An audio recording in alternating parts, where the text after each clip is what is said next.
Welcome back to Vietnamese Vixens. Today's story comes from a man who thought he had it all figured out. 8 years of business trips to Vietnam.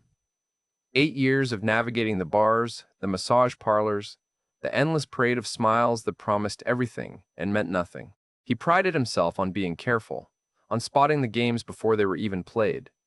But then he met a girl who seemed different, a girl who never asked for anything, a girl with sad eyes and a quiet voice who made him feel like, maybe, just maybe, he wasn't just another wallet walking through the door.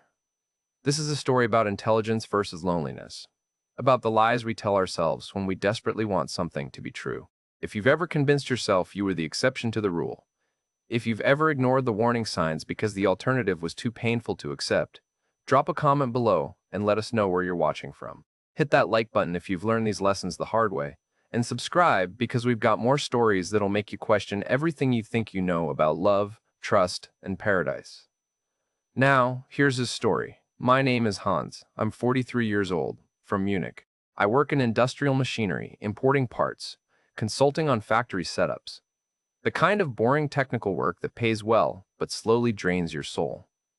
I've been coming to Vietnam for business for 8 years now, usually 3 or 4 times a year, staying anywhere from 2 weeks to a month. Saigon became my second home. I knew which streets to avoid, which taxi drivers to trust, where to get a decent schnitzel when I got homesick. I knew the game. The bar girls who'd sit on your lap and tell you their daughter needed school fees. The karaoke hostesses who'd hold your hand and promise to introduce you to their family. The massage girls who'd give you their line ID and text you sad emojis until you sent money. I'd seen it all. I'd never fallen for any of it. That was my first mistake. Thinking experience made me immune. I met Lynn in March, during one of my longer stays. There's this massage place in District 1, nothing fancy, tucked between a Vietnamese shop and a tailor. Traditional massage, legitimate. The kind of place where middle-aged Vietnamese men go to work out the knots from riding their motorbikes all day. I'd walked past it 100 times before I finally went in. It was late afternoon, the heat was crushing, and my lower back was killing me from sitting in factory offices all week reviewing equipment specs. The shop was small, clean, fluorescent lit, 3 massage beds separated by thin curtains. An older woman at the front desk barely looked up when I came in, just pointed to a bed and called out something in Vietnamese. That's when Lynn appeared from the back room. Mid-20s, I guess. Thin, delicate hands. Hair pulled back in a simple ponytail. She wore the standard uniform, loose black pants, a pink polo shirt with the shop's logo. What struck me wasn't that she was beautiful, though she was in that understated way some Vietnamese women have. It was that she looked tired. Not flirtatious tired, not the fake exhaustion some girls use to seem vulnerable. Actually, tired. Dark circles under her eyes. A quietness that felt real.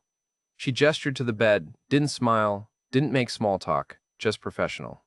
Efficient. For an hour, she worked on my back and shoulders with the kind of focused intensity that told me she'd done this 10,000 times before. She didn't ask where I was from, didn't compliment my Vietnamese, didn't do any of the things the girls usually do when they clock a foreigner. When it was done, I paid the 200,000 dong, left a decent tip, and walked out. I didn't think about her again until 3 days later when my back started tightening up and I went back. Same routine, same quiet efficiency. But this time, near the end of the session, she said something in Vietnamese I didn't quite catch. I asked her to repeat it in English. Her English was broken, hesitant. Your shoulder. Very tight, you sit too much. I laughed, told her she was right, that I spent most of my days in office chairs reviewing documents. She nodded, but didn't smile. Just a small acknowledgement that she'd heard me. Then she went back to the front desk, and I left.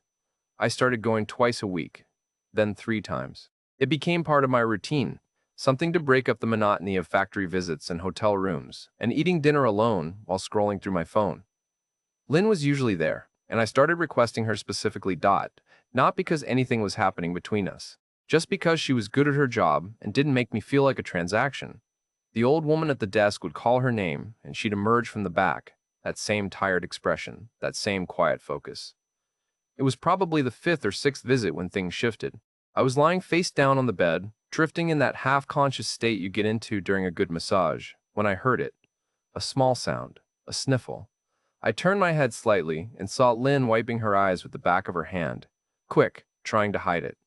I asked if she was okay. She shook her head, said something about it being nothing, kept working, but her hands were shaking slightly now.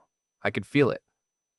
After the session ended, I didn't get up right away. I asked her again what was wrong. She hesitated, then said in her broken English that her mother was sick.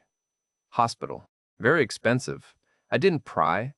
Just told her I was sorry and left an extra 500,000 dong on the desk. Her eyes widened.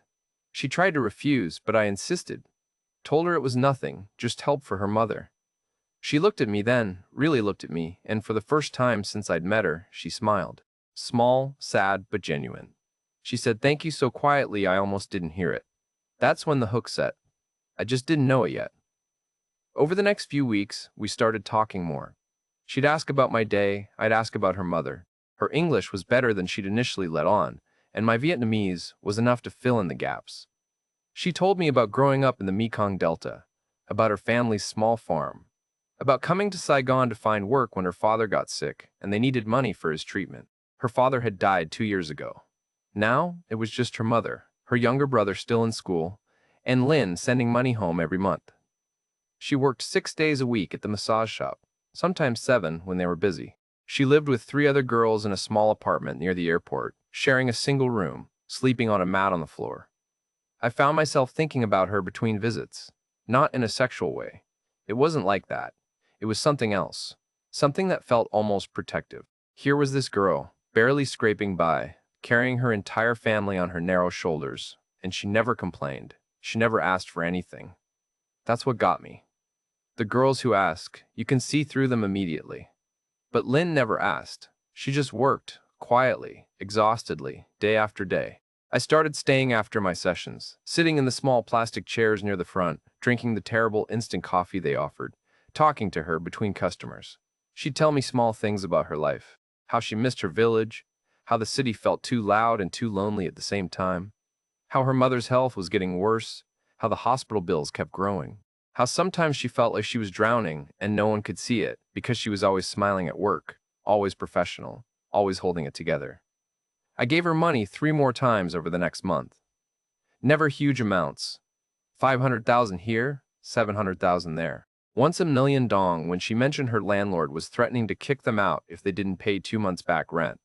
Each time she'd cry, tell me I didn't have to, that it was too much.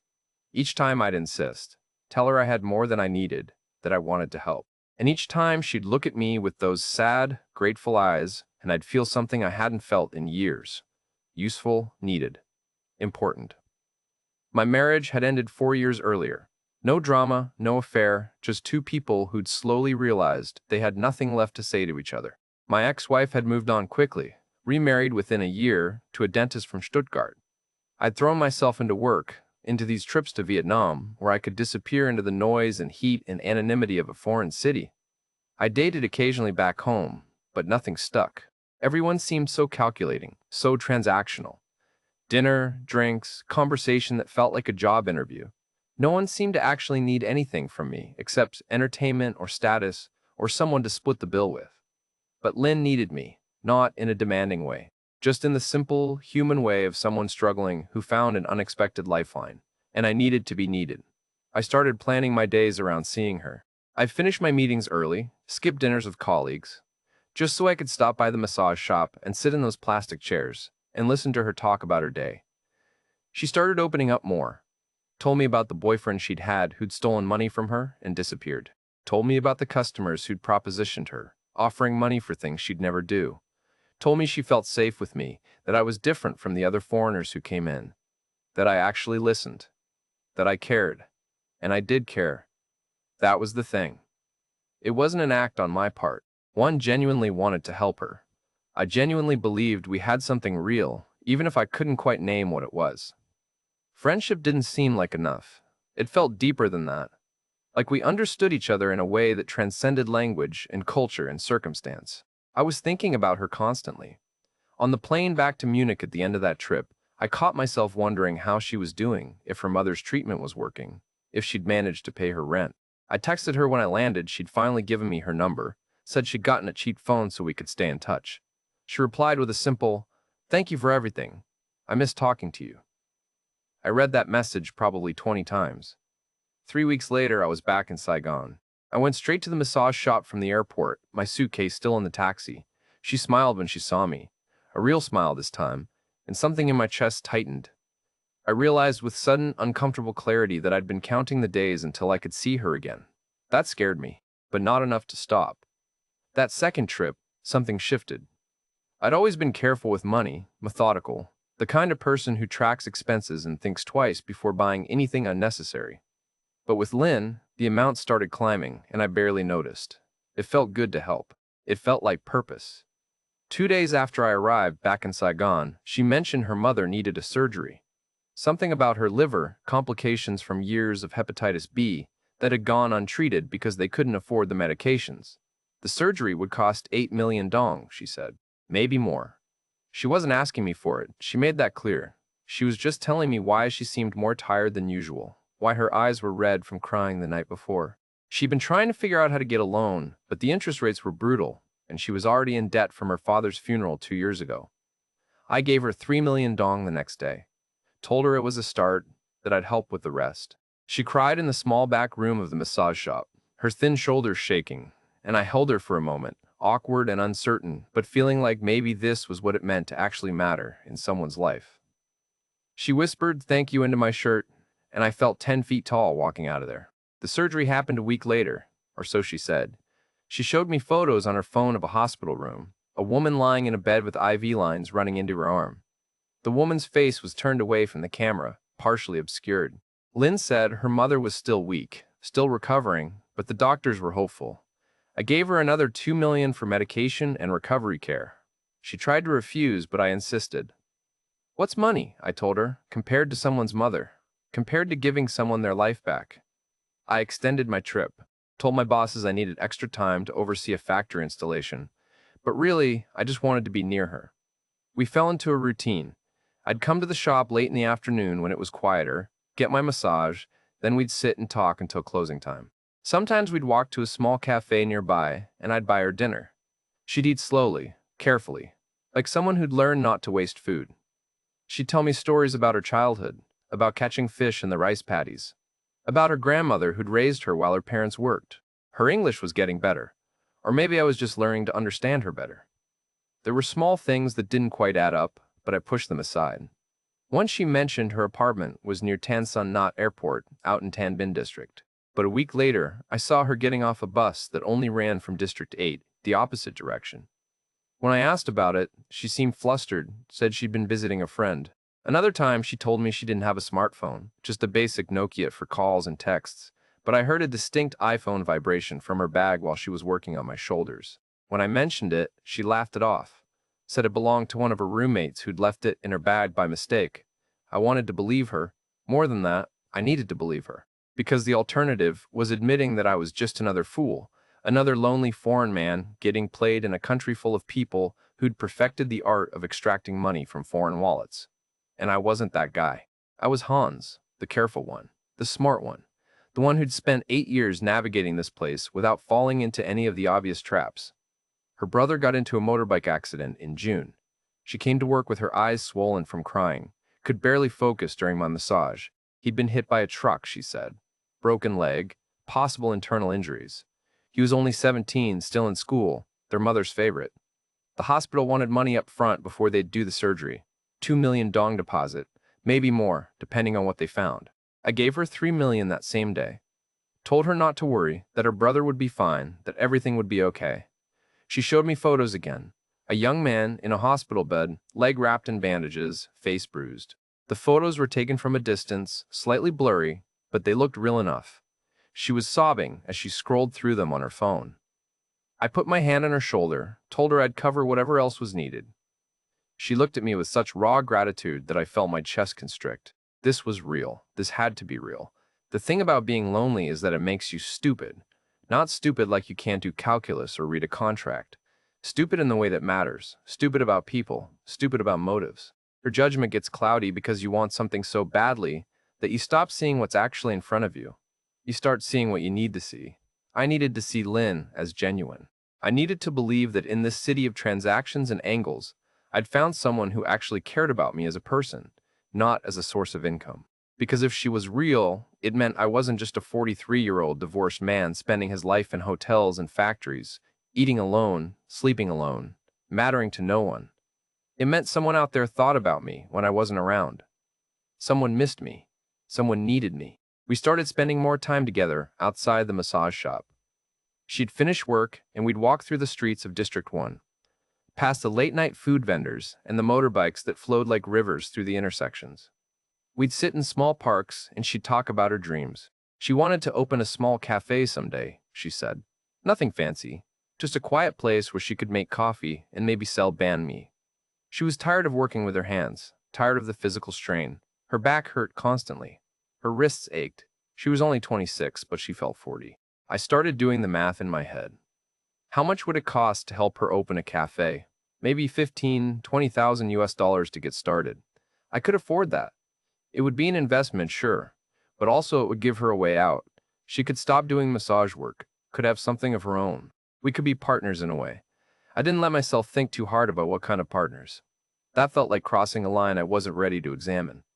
Her landlord started threatening eviction again in July. 3 months back rent this time, plus a penalty fee. 7 million dong total, or they'd be out on the street by the end of the month.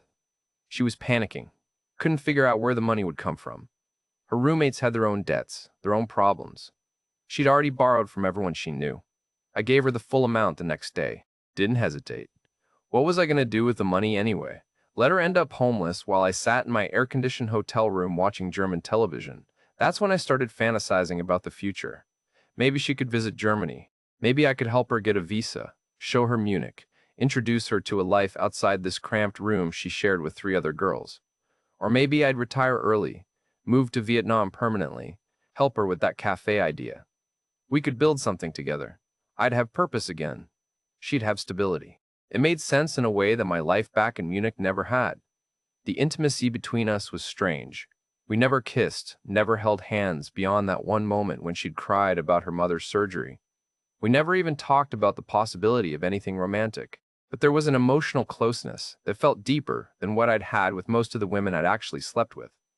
She'd tell me things she said she'd never told anyone. About the guilt she felt leaving her mother alone in the village. About the shame of working in a massage shop when her parents had sacrificed everything to send her to school. About the nights she lay awake wondering if this was all her life would ever be. And I'd tell her things too. About my marriage falling apart. About the loneliness of business travel. About the feeling that I'd built a successful career but forgotten to build a life. She listened with such focus, such genuine interest, that I felt seen in a way I hadn't in years.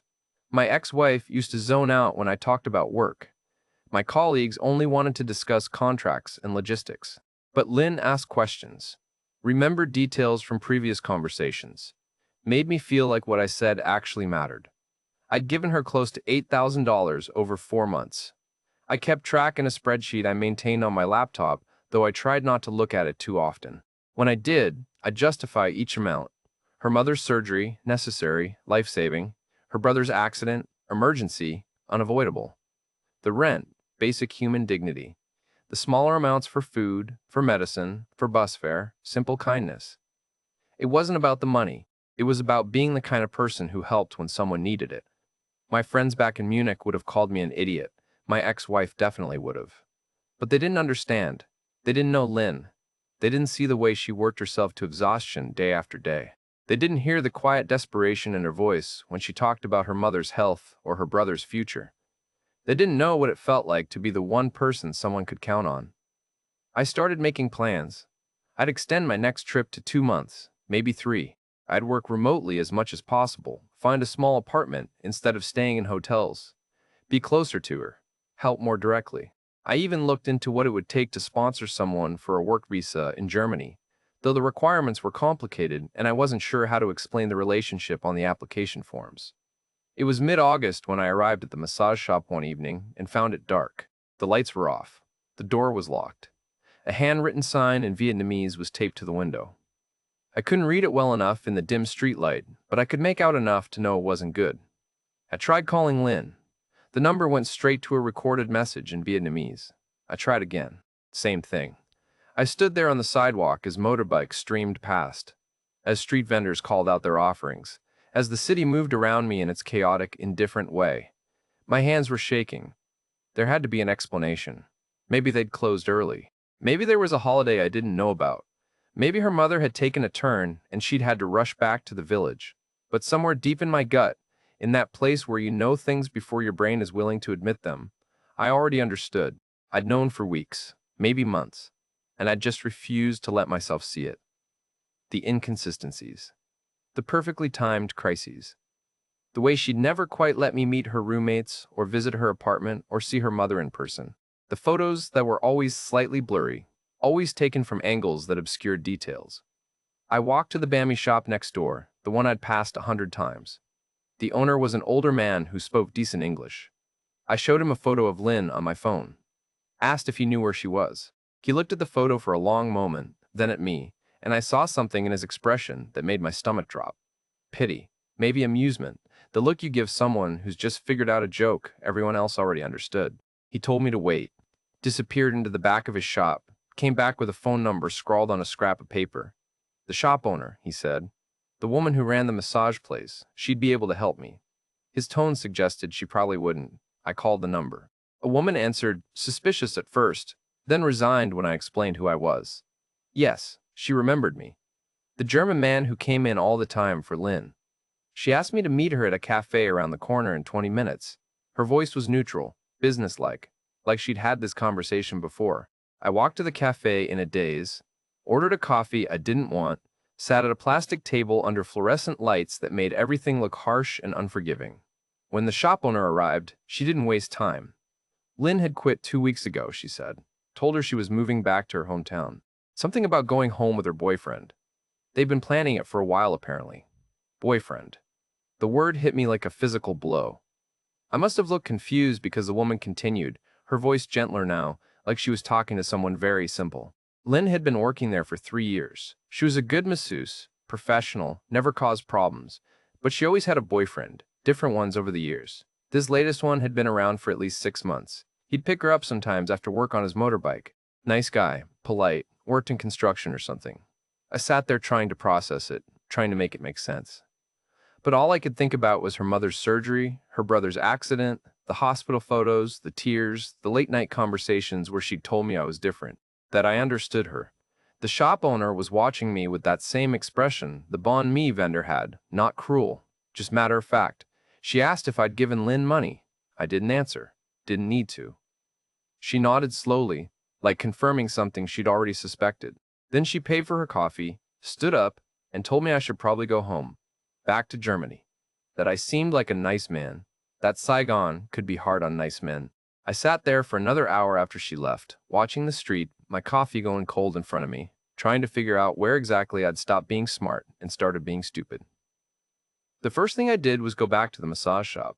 I stood outside in the heat, staring at that locked door like if I looked hard enough, it would open and everything would make sense again. The sign on the window was a rental notice. The place was available immediately.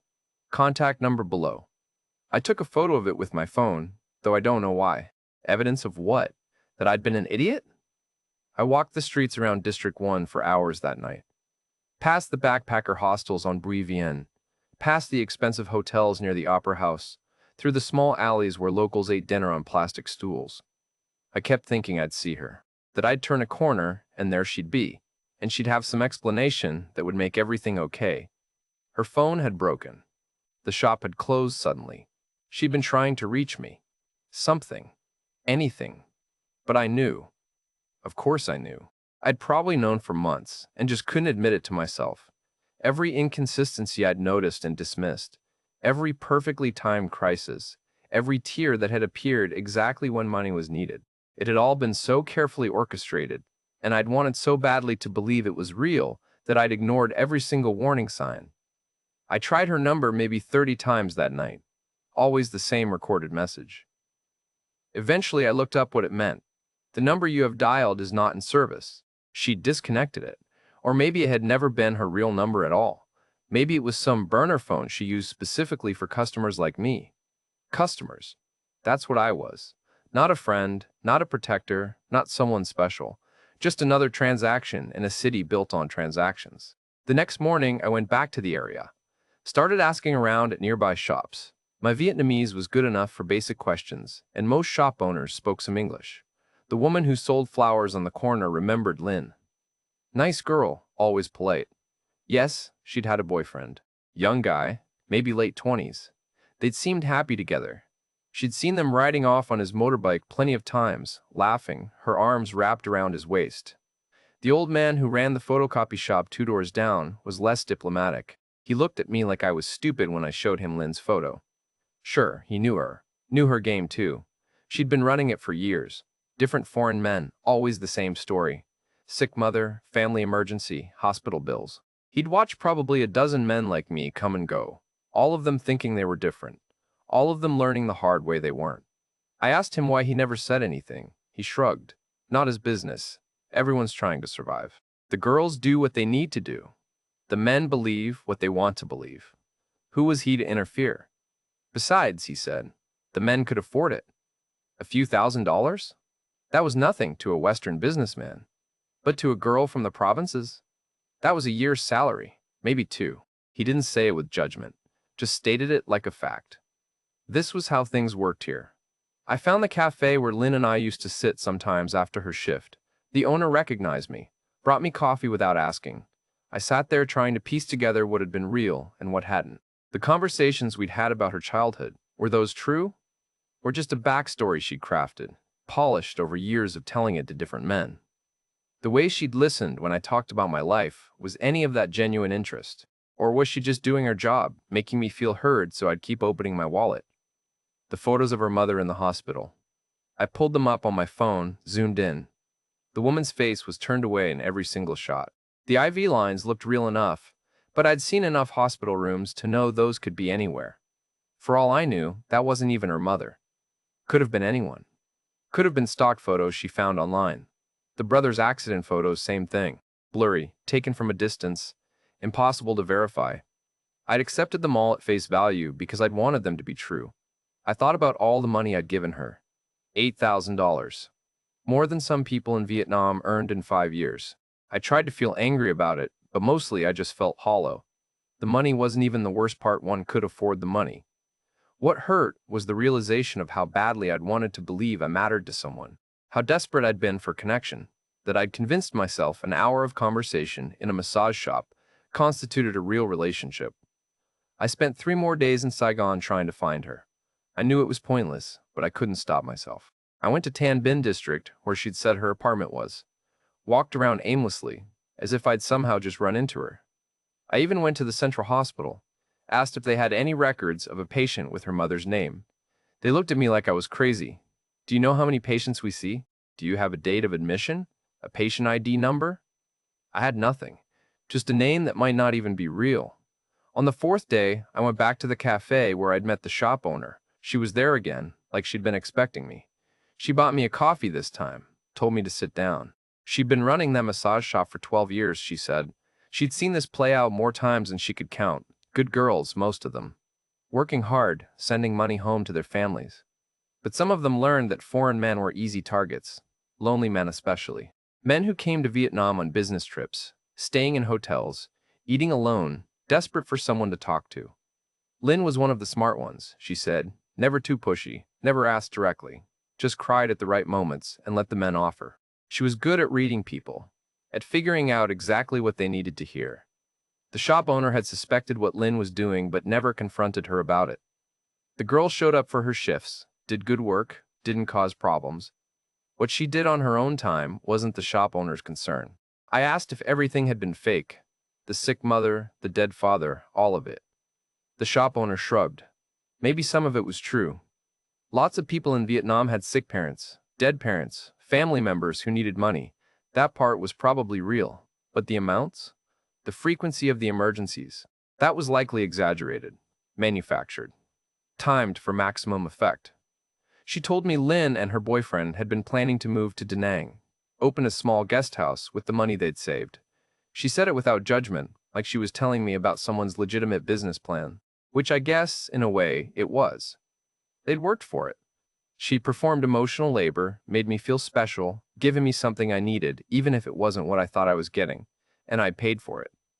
Fair exchange, really, if you looked at it coldly enough. But I couldn't look at it coldly. I kept thinking about specific moments, the way she'd smiled at me sometimes when she thought I wasn't looking, the way she'd ask detailed questions about my work, Remembered things I'd mentioned weeks earlier. Had any of that been real? Or was she just that good at her job? I'd probably never know. And maybe it didn't matter. I flew back to Munich the next day, sat in the airport lounge drinking overpriced beer, watching business travelers type on their laptops, couples holding hands, families wrangling tired children. Everyone moving through their lives with certainty, with purpose, while I sat there feeling like I'd been hollowed out. Not because of the money, because I'd been so sure I'd found something real. And it turned out I'd been buying a performance all along. The flight was 13 hours. I didn't sleep, just kept replaying conversations in my head, looking for the cracks, the moments where I should have known better. They were everywhere once I allowed myself to see them. The way she'd never let me visit her apartment. Always had an excuse. Roommates were sleeping, landlord was strict about visitors, it was too far. The way her crises always happened right when I was in town. Never when I was back in Germany where I couldn't hand her cash directly. The way she'd cried but never quite let me see her mother's medical records or visit the hospital with her. I'd wanted to be her hero. That was the core of it. My marriage had ended because my ex-wife didn't need me anymore, had outgrown whatever it was we'd built together. My job was successful but meaningless, just numbers and contracts and machinery. I'd been sleepwalking through life, and Lynn had made me feel awake again, made me feel necessary. I'd mistaken that feeling for connection, for love, for something real. But it was just my own loneliness reflected back at me, dressed up in a pretty package I'd been willing to pay for.